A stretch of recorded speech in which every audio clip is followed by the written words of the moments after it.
ఇంతకంటే వివరంగా ఎలా చెప్పాలో నాకు తెలియదు. దయచేసి ఇప్పటికైనా పోలవరం ప్రాజెక్టును యథావిధిగా చేయండి.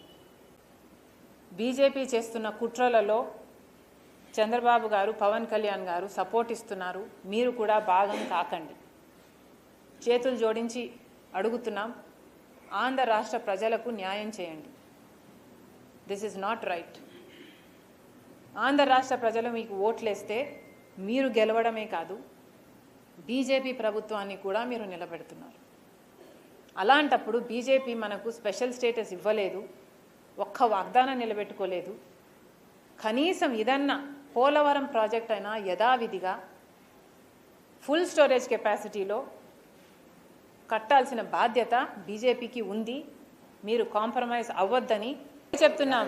బీజేపీ కుట్రలో భాగమైన వాళ్ళల్లో జగన్మోహన్ రెడ్డి గారు కూడా ఉన్నారు, చంద్రబాబు గారు కూడా ఉన్నారు.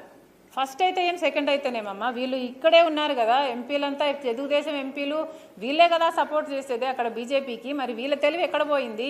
బడ్జెట్లో ఇది ప్రవేశపెడుతుంటే ఇది 41 మీటర్స్కి ఎట్లా అవుతుంది అని ఒక్కడు కూడా ఎందుకు నిలదీయలేదని అడుగుతున్నాం. అవును, ఇప్పుడు ఎందుకు కరెక్ట్ చేయటం లేదు? మరి ఇప్పుడు కరెక్ట్ చేయాల్సిన బాధ్యత ఉంది కదా. 41 మీటర్స్కి వాళ్ళు కుదిస్తున్నారు అంటే మనం సరే అందామా? మనం సరే అంటే మనం ఎన్ని లక్షల ఎకరాలకు నీళ్ళు ఇస్తున్నాం? రాజశేఖర రెడ్డి గారు తలంచింది 30 లక్షల ఎకరాలకు నీళ్ళు వస్తుంది. ఇప్పుడు చంద్రబాబు గారికి దమ్ముంటే చెప్పండి, ఎన్ని లక్షల ఎకరాలకు నీళ్ళు ఇస్తారు మీరు? 45 మీటర్స్ మినిమం స్టోరేజ్ కెపాసిటీలోనే ఈ ప్రాజెక్టు నడిపితే ఎన్ని లక్షల ఎకరాలకు నీళ్ళు ఇవ్వబోతున్నారు? ఎన్ని మెగావాట్ల ప్రాజెక్టు కట్టబోతున్నారు? ఎక్కడెక్కడ నీళ్ళు ఇవ్వబోతున్నారు? స్టెబిలైజేషన్ ఎక్కడెక్కడ చేయబోతున్నారు? మ్యాప్ మీద మొత్తం పెట్టండి, శ్వేతపత్రం రిలీజ్ చేయండి అని అడుగుతున్నాం. ప్రపోజల్ జగన్మోహన్ రెడ్డి గారు పెట్టలేదు. జగన్మోహన్ రెడ్డి గారు చెప్పింది ఫేజ్ 1 అన్నారు, ఫేజ్ 2 అన్నారు. అదే చెప్తున్నాం. అందరూ చాలా తెలివిగా తప్పించుకుంటున్నారు. ఇప్పుడు లోకేష్ గారు కూడా అదే చెప్తున్నారు, మేము ప్రాజెక్ట్ హైట్ను కుదించటం లేదు అని. తెలివంతా మీకే ఉంది. ప్రాజెక్ట్ హైట్ కుదిస్తున్నారని మేము కూడా అంటం లేదు. ప్రాజెక్ట్లో ఎంత మినిమం స్టోరేజ్ కెపాసిటీలో నడపబోతున్నారా, మ్యాక్సిమం స్టోరేజ్ కెపాసిటీలో నడపబోతున్నారా అన్నదే ప్రశ్న. అక్కడ ఓ ధవళేశ్వరం అవుతుంది, లేకపోతే ఒక బ్యారేజ్ అవుతుంది. పోలవరం ప్రాజెక్టు కానే కాదది. ఇది ఫుల్ స్టోరేజ్ కెపాసిటీ 45 మీటర్స్లో నడవాలి. అప్పుడే దీనికి శాంక్టిటీ ఉంది.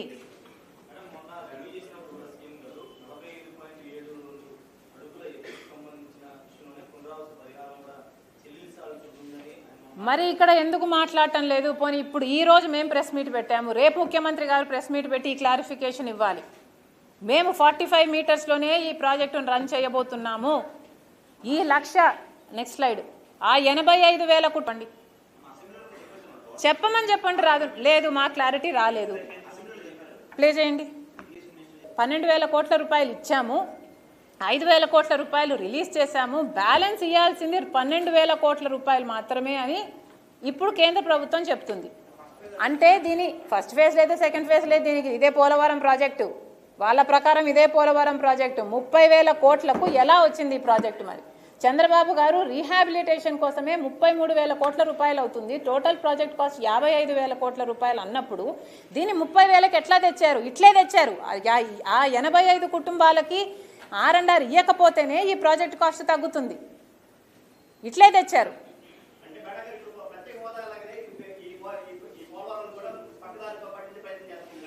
చేస్తున్నారు, ముమ్మాటికి చేస్తున్నారు, మోసం చేస్తున్నారు. మోడీ చేస్తున్న మోసంలో చంద్రబాబు గారు, పవన్ కళ్యాణ్ గారు, జగన్మోహన్ రెడ్డి గారు అందరూ భాగమయ్యారు. ఎలా అయితే ఈ ముగ్గురు కలిపి ప్రత్యేక హోదాను కూనీ చేశారో అలాగే ఈ ముగ్గురు కలిపి మళ్ళీ పోలవరంని కూడా కూనీ చేస్తున్నారు. ప్రత్యేక హోదా గురించి ఒక్కరు కూడా మాట్లాడటం లేదు. మన బిడ్డల భవిష్యత్తు బొగ్గైనా పర్వాలేదని ఎట్లయితే ముగ్గురు నాయకులు వాళ్ళ స్వార్థం కోసం ఆలోచించారో ఇదే ముగ్గురు నాయకులు అధికారంలో ప్రతిపక్షంలో ఉన్నారు. ఇప్పుడు పోలవరం గురించి కూడా ఒక్కరు కూడా మాట్లాడరు.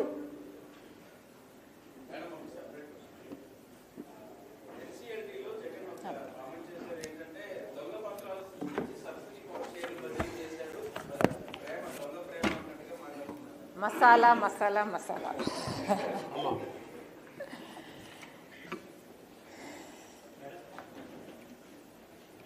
అమ్మ, నాకేం అభ్యంతరం లేదు మీ క్వశ్చన్స్ని ఆన్సర్ చేయడానికి. కానీ నిన్నేం జరిగిందో తెలుసా?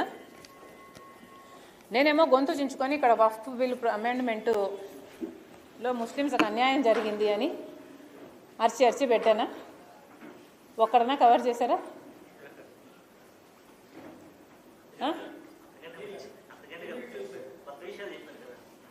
చెప్పాను నేను ఇప్పుడు. అందుకే ఇంతగా నేను గొంతుకు దించుకొని పోలవరం గురించి మాట్లాడే కదా, నేను ఏం మాట్లాడినా అదే కవర్ అవుతుంది. I'm not here for me, I'm here for the Congress party. I'm the chief of Congress party. ఏమనుకుంటున్నారండి మీరంతా?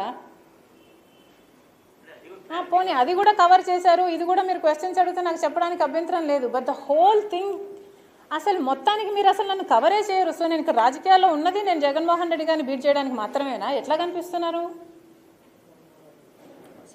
మీకు అందరికీ కూడా అర్థం కావాల్సింది ఏమిటి అంటే, రాహుల్ గాంధీ ప్రధానమంత్రి కాకపోతే ఆంధ్ర రాష్ట్రానికి ప్రత్యేక హోదా రాదు, పోలవరం ప్రాజెక్టు ఫుల్ కెపాసిటీలో రన్ కాదు, 30 లక్షల ఎకరాలకు నీళ్లు రావు. మీకు అందరికీ అర్థం కావాల్సింది ఏమిటి అంటే, కాంగ్రెస్ పార్టీ అధికారం లేకొస్తే మాత్రమే ఇవన్నీ సాధ్యము. I'm here for that.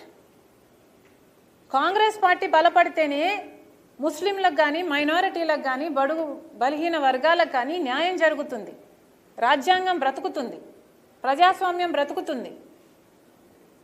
ఇవన్నీ ఒక ఎత్తు అయితే, మన రాష్ట్రానికి ప్రత్యేక హోదా కావాలన్నా, విభజన హామీలలో ఏ ఒక్కటి నెరవేరాలన్నా కాంగ్రెస్ పార్టీ అధికారంలోకి రావాలి. దేశం మొత్తానికి రాహుల్ గాంధీ ప్రధానమంత్రి అవ్వాల్సిన అవసరం ఉందో లేదో కానీ ఆంధ్ర రాష్ట్రానికి చాలా చాలా ఉంది. ఎందుకంటే ఒక రాహుల్ గాంధీ ప్రధానమంత్రి అయితేనే మనకు ప్రత్యేక హోదా వస్తుంది, పోలవరం ప్రాజెక్ట్ అవుతుంది, విభజన హామీలన్నీ నెరవేరుతాయి. ఇది ఆంధ్ర రాష్ట్ర ప్రజలు ఎంత తొందరగా అర్థం చేసుకుంటే వాళ్ళ జీవితాలు అంత తొందరగా బాగుపడతాయి.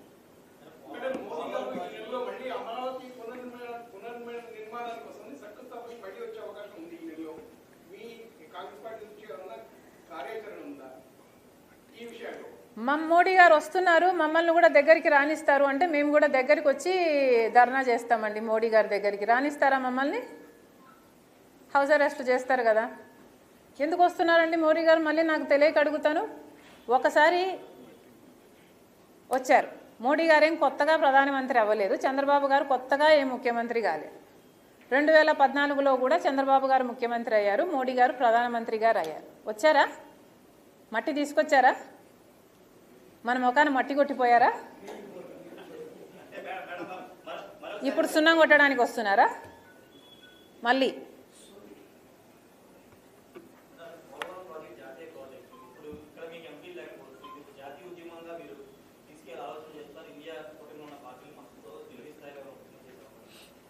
మన రాష్ట్రంలో మన నాయకులు పట్టించుకోవటం లేదు.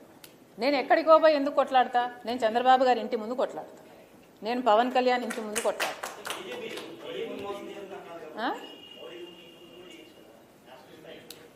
ఇక్కడ ముందు ప్రజలకి నాయకులకి ఇక్కడ అర్థం కావాలండి, ఎంత ఎంత బ్లేటెంట్గా కేంద్ర బడ్జెట్లో మన పోలవరం ప్రాజెక్టుని హైట్ తగ్గిస్తున్నాము అని నిర్మలా సీతారామన్ గారు 41 మీటర్స్కే అని అంత క్లియర్గా స్పెసిఫై చేస్తే ఒక్కడంటే ఒక్క మగాడు మాట్లాడాడండి?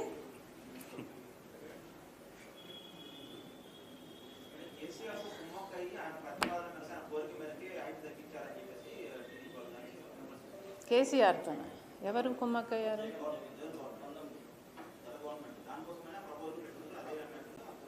ఇప్పుడు అందరూ కలిసి కూర్చోండి, మాకు అభ్యంతరం లేదు. కేసీఆర్, జగన్మోహన్ రెడ్డి గారు, చంద్రబాబు గారు, పవన్ కళ్యాణ్ గారు, మోడీ గారు కూర్చొని మాకు అది 45 మీటర్స్గా దాన్ని తీర్చిదిద్దండి. అంతే, మీకు దండం పెట్టి అడుగుతున్నాం.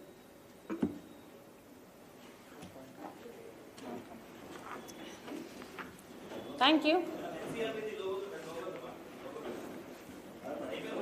సో ఇదేది కవర్ కాదు అమ్మా. పోలవరం ప్రాజెక్టు 30 లక్షల ఎకరాలకు నీళ్ళు ఇచ్చే ప్రాజెక్టు.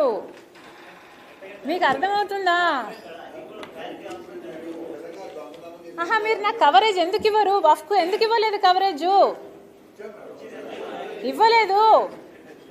ఇవ్వలేదండి, నాకు అనిపించలేదు. ఏదమ్మా నాకు ఈనాడు పేపర్ ఎక్కడుంది? ఈనాడు పేపర్ ఉందా? పోనీ ఈనాడన్నా కవర్ చేసిందా చూద్దాం, ఒక్క నిమిషం.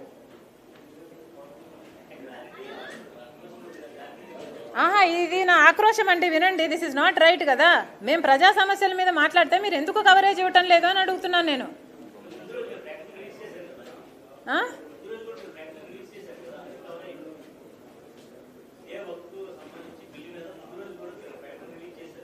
అంతేనా? జన్మలో ఒకటేసారి మాట్లాడాలా వక్ఫ్ గురించి, మాట్లాడకూడదా? ఒక్క నిమిషం.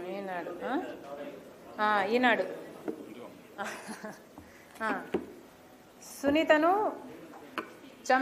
సునీతను చంపరని గ్యారంటీ ఏంటి? ఈనాడు నిన్న దేని మీద ప్రెస్ మీట్ జరిగిందండి?